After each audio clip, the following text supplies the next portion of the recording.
Je vous salue dans le précieux nom de Jésus-Christ de Nazareth. Et nous allons partager rapidement un message. Le thème de mon message, c'est la persévérance.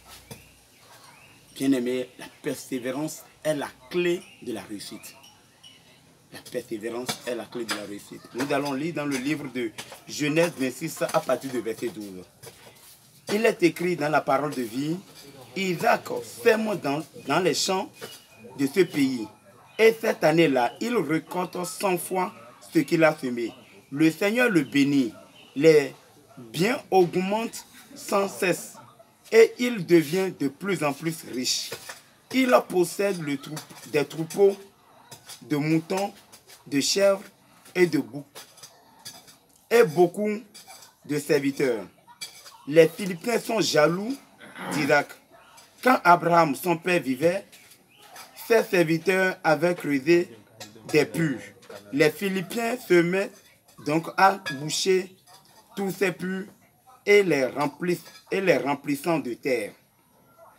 Abimelech dit à Isaac, « Tu es devenu beaucoup plus riche, beaucoup plus puissant que nous. Pas d'ici. » Verset 17. Isaac part de là.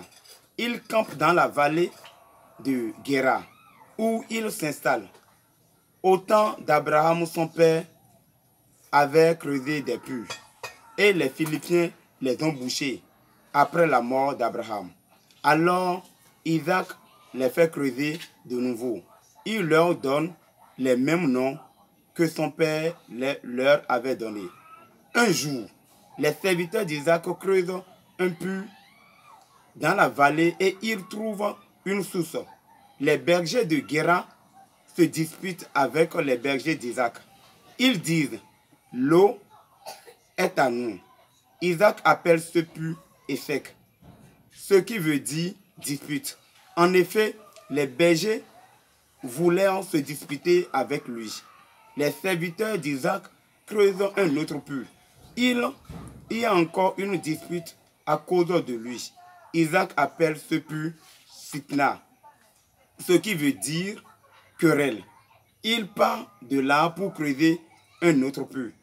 Il n'y a pas de dispute pour celui-ci.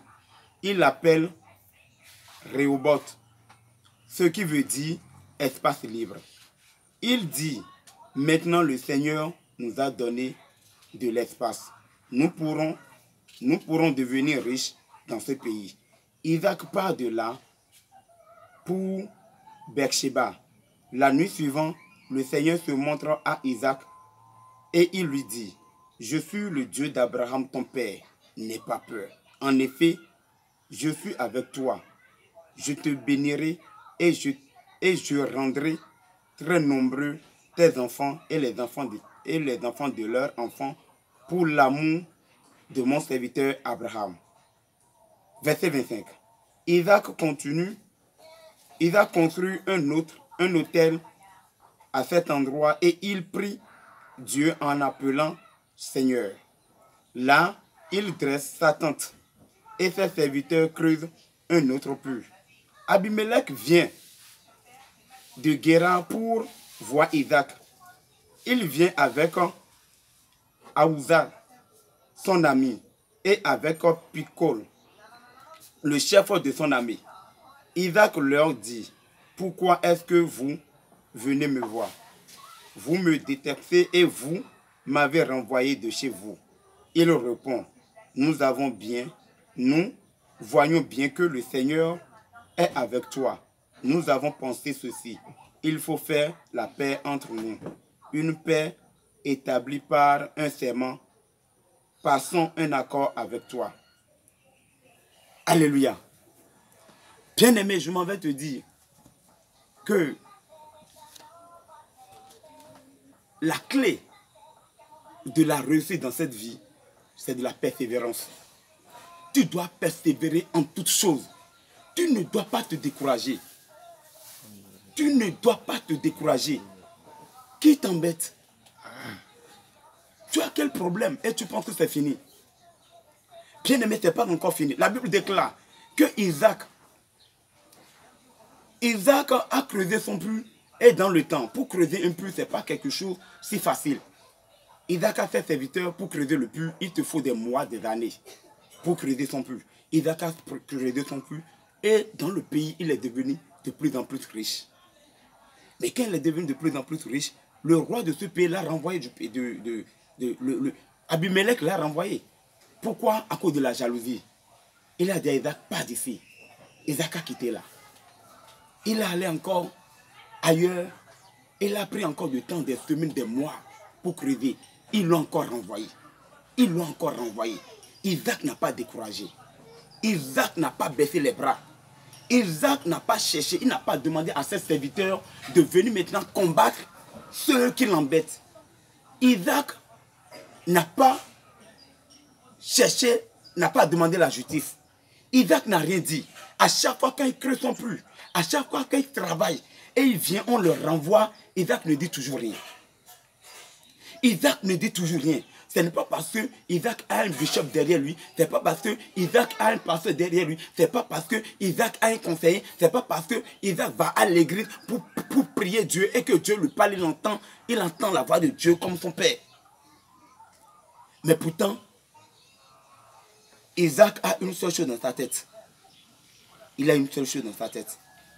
Oui, il se rappelle chaque fois quand il était avec son papa.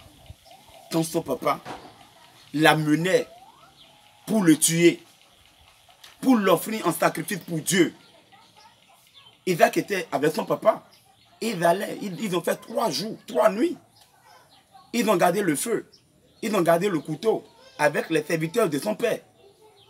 Pour aller faire des sacrifices, pour aller faire de l'offrande à son papa, à Dieu.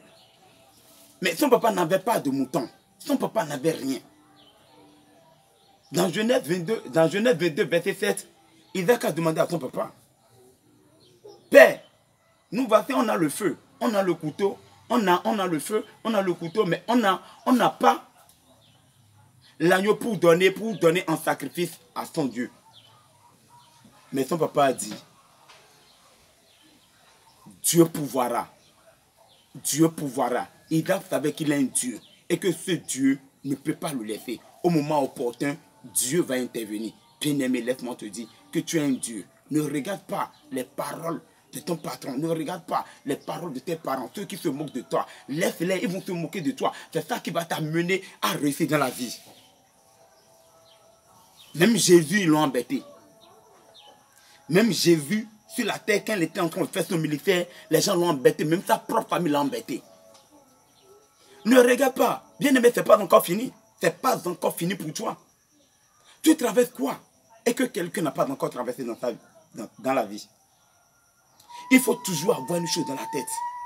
En toute chose, ne regarde pas les paroles impures. Ne regarde pas les embêtements. Ne regarde pas les moqueries. Ne regarde pas autour de toi. Les gens peuvent t'aimer, toi tu peux te détester. Laisse les gens te détester parce que tu n'es pas censé d'être aimé par tout le monde.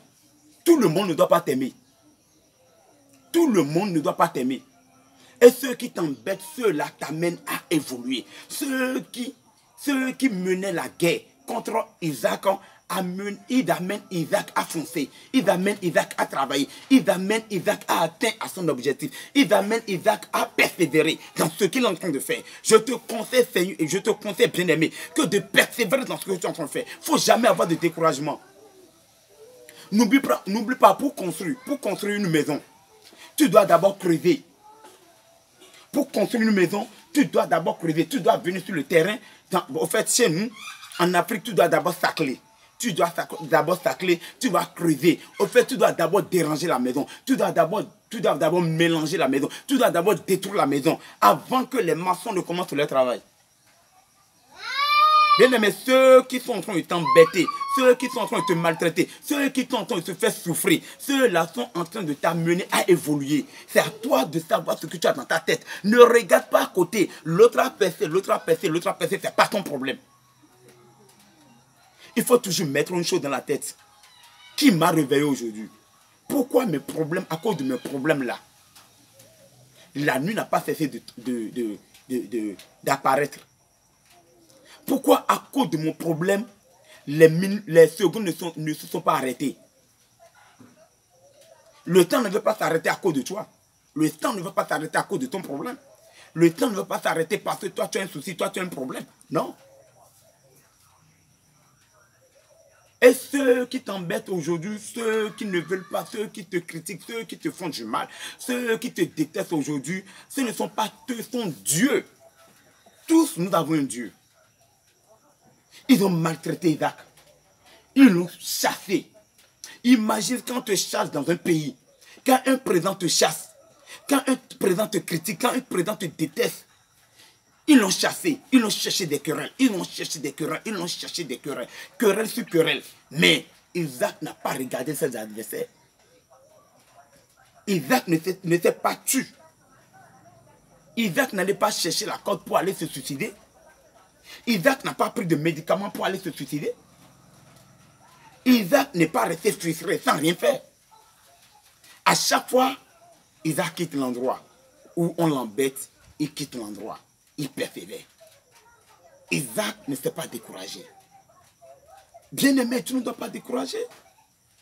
À cause de ce petit problème qui va passer. À cause de ces petits soucis qui vont passer, qui ne vont pas s'arrêter.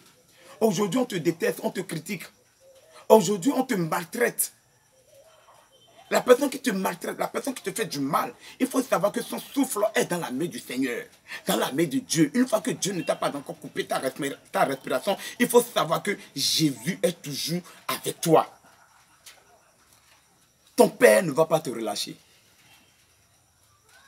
Jésus ne va pas te relâcher. Bien-aimé, tu as quel problème? Ne regarde pas le problème. Mais regarde là où tu veux aller. Regarde ton objectif. Regarde ce que tu vas devenir demain. Regarde-toi ton objectif. Ne regarde pas à côté de toi. Les à côté vont te faire chuter. Les à côté vont te faire pleurer. Les à côté vont t'enterrer. Parce que si tu les fais ta vie à eux, ils vont t'enterrer. Si, imagine un seul instant. Si Isaac laisse fait tout ce qu'il devait faire et il s'est consacré maintenant à ses adversaires pour dire qu'il va les combattre. Le roi est plus puissant que lui. Ils vont le tuer, ils vont tuer ses serviteurs. Isaac ne s'est pas arrêté là. Isaac ne s'est pas arrêté là, il ne les a pas calculés. Il ne faut pas les calculer. Il ne faut pas les calculer. La clé de la réussite, c'est la persévérance. Aujourd'hui, si tu trouves à manger, dis merci. Demain, si tu ne manges pas aussi, dis merci. Il faut savoir que cette situation ne va pas te tuer. Non. Ça va passer. C'est pastorel. Cette situation ne va pas rester. Ça va passer. Donne ton cœur à Dieu, donne ton cœur à Jésus, donne ton cœur à Christ. Isaac a confiance sur son papa, il a confiance sur le Dieu de son papa. Isaac n'a pas baissé les bras. Il n'a pas baissé les bras. Il a creusé pour la première fois, ils sont venus chercher querelle, il leur renvoie. Pour la deuxième fois, il leur renvoie. Pour la troisième fois, il leur renvoie. Mais Isaac n'a pas découragé. Bien-aimé. La mauvaise décision que tu es en train de prendre là, laisse ça, efface ça et continue. Ça va aller. Ça va aller une fois que tu respires, une fois que Dieu t'a compté parmi les vivants. C'est capital.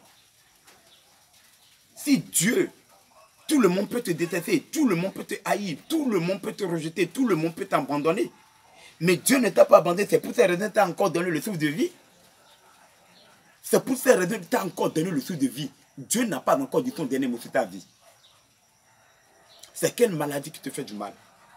C'est quelle maladie qui t'a gardé en captivité? À cause de la maladie, tu te dis, oui, c'est fini pour toi. C'est pas fini.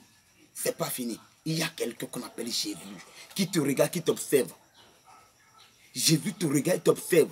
Il sait au moment opportun, il sait l'heure à laquelle il va venir intervenir dans ta situation. Ce n'est pas que Jésus t'a oublié, ce n'est pas que Jésus n'a rien dit. Imagine, écoute bien, lis bien le passage de Isaac. Isaac, Jésus ne lui parlait pas au moment où les gens le maltraitaient. Dieu était là, Dieu le regardait. Le Dieu de son père, le Dieu d'Abraham. Il le regardait, mais pourtant il n'avait pas réagi. Il n'avait pas réagi. Mais Dieu peut venir, finir avec ses ennemis. Mais Dieu a laissé les ennemis. Pourquoi? Parce que le problème, ce n'est pas les ennemis. Les ennemis t'amènent à évoluer. Les ennemis t'amènent à foncer. Les ennemis t'encouragent à aller de l'avant. La maladie ne va pas te tuer. Non. Même si le docteur a dit c'est fini pour toi, ça ne veut pas te tuer. Moi, je suis venu te dire que la maladie ne peut rien te faire. Il y a quelqu'un qu'on appelle, il y a quelqu'un qui a vécu la maladie, il y a quelqu'un qui a déjà dépassé la maladie. Lui, on l'appelle Jésus-Christ de Nazareth. La pauvreté, les dettes, le problème que tu as ne veut pas finir. Non, les problèmes c'est passager, les problèmes c'est rien. Dans ta vie, à Jésus. Bien aimé, c'est pas fini. L'enfant qui est mort, l'enfant que l'ennemi a tué pour toi, c'est pas la fin du monde. C'est pas la fin du monde. Faut pas penser que c'est fini pour toi. Non, c'est pas encore fini. Il y a quelqu'un qu'on appelle Jésus. Il y a quelqu'un qu'on appelle Jésus. Et il t'observe. Jésus a sa main puissante sur toi. Jésus ne t'a pas abandonné. Jésus ne t'a pas chassé. Jésus ne t'a pas oublié. Même si tu penses aujourd'hui que c'est fini, c'est pas encore fini.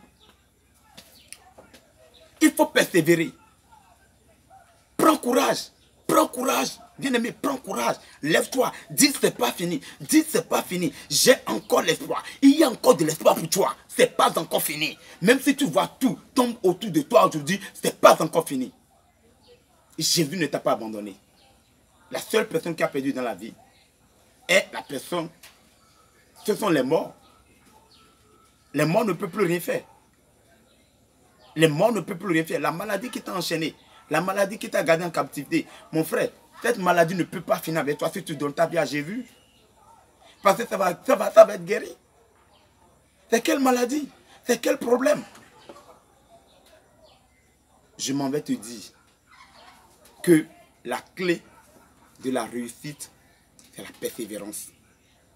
C'est la persévérance, ne te décourage pas. Ne te décourage pas. Le diable ne va jamais cesser d'envoyer tes balles. Le diable va toujours envoyer des flèches. Il va te créer des problèmes. Il va te créer des problèmes. S'il arrive à ce que ta femme t'a refusé, tu n'es pas encore fini. La femme peut partir. Le travail peut partir. Mais il faut regarder le ciel. Il y a quelqu'un là-bas. Lui ne t'a pas encore abandonné. Jésus ne t'a pas laissé. Dieu ne t'a pas laissé. Ton créateur ne t'a pas laissé. La personne qui t'a donné le souffle de vie. La clé de la réussite, c'est la persévérance. Bien-aimé, pour finir, je vais te demander de mettre simplement la main. La main, si tu souffres à n'importe quel endroit, à n'importe quelle partie, mets la main là. Si c'est la tête, mets la main dans ta tête. Si tu es sérieux, tu n'as pas d'enfant, mets la main dans ton ventre. L'enfant va rentrer tout de suite. Si c'est une maladie, mets la main à l'endroit où tu souffres. Je déclare au nom puissant de Jésus-Christ de Nazareth. Je déclare au nom de Jésus-Christ de Nazareth. Toi qui me suis, toi qui es souffrant, toi qui crois en Dieu, au nom de Jésus, reçois ta guérison au nom puissant de Jésus. Je ne sais pas le problème que tu as, mais ce matin, je m'en vais te dire qu'au nom puissant de Jésus-Christ de Nazareth, reçois la main divine de Jésus-Christ de Nazareth. La main divine, la main du Saint-Esprit, la main qui guérit, la main qui ressort, la main qui élève, la main qui donne enfant. Au nom puissant de Jésus, reçois maintenant cette main au nom puissant de Jésus. Reçois maintenant cette main au nom puissant de Jésus. Toi qui n'as personne pour te consoler, la main de consolation te touche maintenant au nom de Jésus-Christ de Nazareth. Je déclare maintenant, reçois ce que tu veux. Au nom puissant de Jésus, reçois-le. Bien-aimé, je te dis merci. Si tu as n'importe quel problème, tu peux me contacter.